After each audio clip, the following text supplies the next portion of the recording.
নমস্কার বন্ধুরা, আমি উমি হেসেল থেকে বলছি। আজকে আমি তোমাদের রেসিপি দেখাবো বাসন্তী পোলাও। বাসন্তী পোলাও করার জন্য আমি 1 কিলো চাল ধুয়ে ভিজিয়ে রেখেছি, কিশমিশ নিয়েছি, কাজু নিয়েছি, আদা বাটা, গরম মশলা, গোটা গরম মশলা, তেজপাতা, চিনি আর ঘিয়ের ভিতরে হলুদটা মিলিয়ে নিয়েছি চালটাকে মাখিয়ে নেব বলে। এটা কিন্তু গোবিন্দভোগ চাল।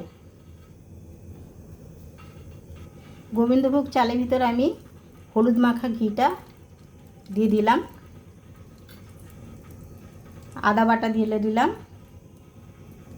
মশলাটা দিয়ে দিলাম, চিনিটা দিয়ে দিলাম। এটাকে ভালো করে মিক্স করে নেব। কড়াইতে ঘি গরম করে গোটা মশলা তেজপাতাটা দিয়ে দেবো।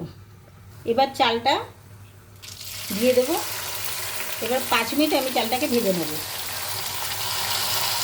এবার কাজুটাকে দিয়ে দিলাম, কিশমিশটাকেও দিয়ে দিলাম, দিয়ে 5 মিনিট ভেজে নেব।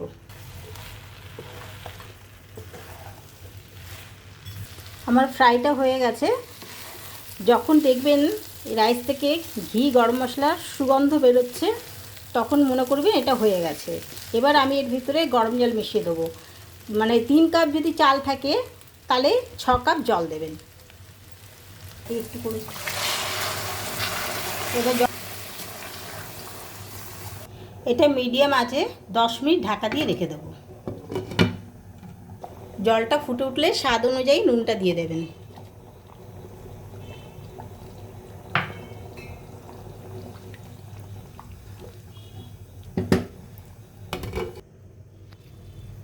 আমার পোলাওটা হয়ে গেছে। দেখে মনে হচ্ছে আপনাদের এটা ওভারকুক হয়ে গেছে, কিন্তু না, এটা 5 মিনিট ঢেকে রেখে দেবেন, তারপরে দেখবেন ঠিক হয়ে গেছে।